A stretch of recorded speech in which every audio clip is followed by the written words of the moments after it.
Alright, here we're going to find some composite functions. Given f of x equals 2x and g of x equals x plus 7, let's find f of g of x, and then we'll find g of f of x, and then we'll evaluate f of g of 2. Alright, so we start with f of g of x. Now, one thing to keep in mind is that f of g of x, this notation, is just another way of saying f of g of x. Or in other words, we're going to use the second function g of x, as the input for the first function f. So let's start with f of x, because f of x is equal to 2x. And if we want to find f of g of x, so if we want g of x to be our input for the function f, we need to replace every x with g of x. So that would give us, so we replace this x right here, 2 times g of x is x plus 7. And that is equal to 2x plus 14. So that is f of g of x. And these are just two different ways, two different notations of saying f of g of x. So here's our final answer.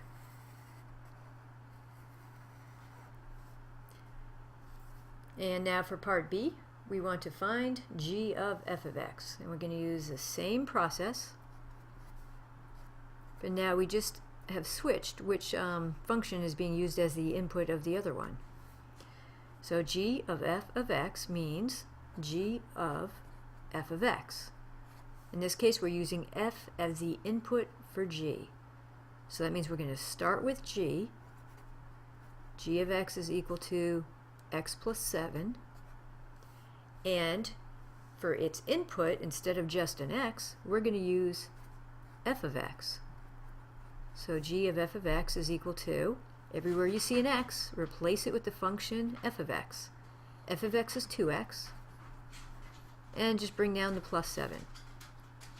So that means g of f of x, and remember that's just another way of expressing the notation g of f of x, is 2x plus 7.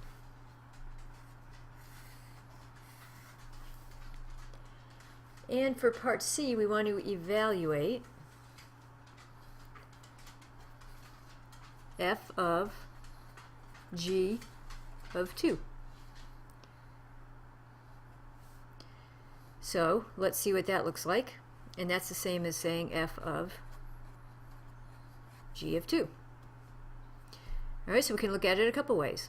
One way we could look at it is, we could say, okay, well, f of g of x is equal to, and we found that up at the top in part A, which was 2x plus 14.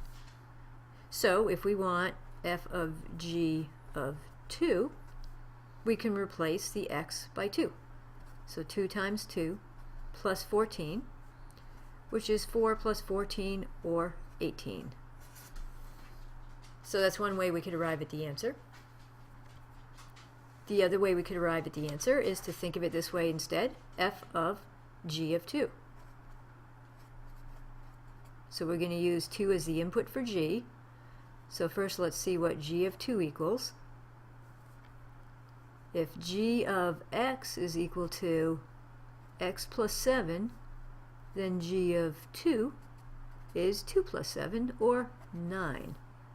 So that means if we want to find f of g of 2, we want to find f of 9. And if we look at that, if f of x is equal to 2x, that means f of 9 is equal to 2 times 9, or 18. So in other words, our answer here also is 18. But as you can see, it's a bit quicker to get to it by just using the f of g of x function that we found in part A.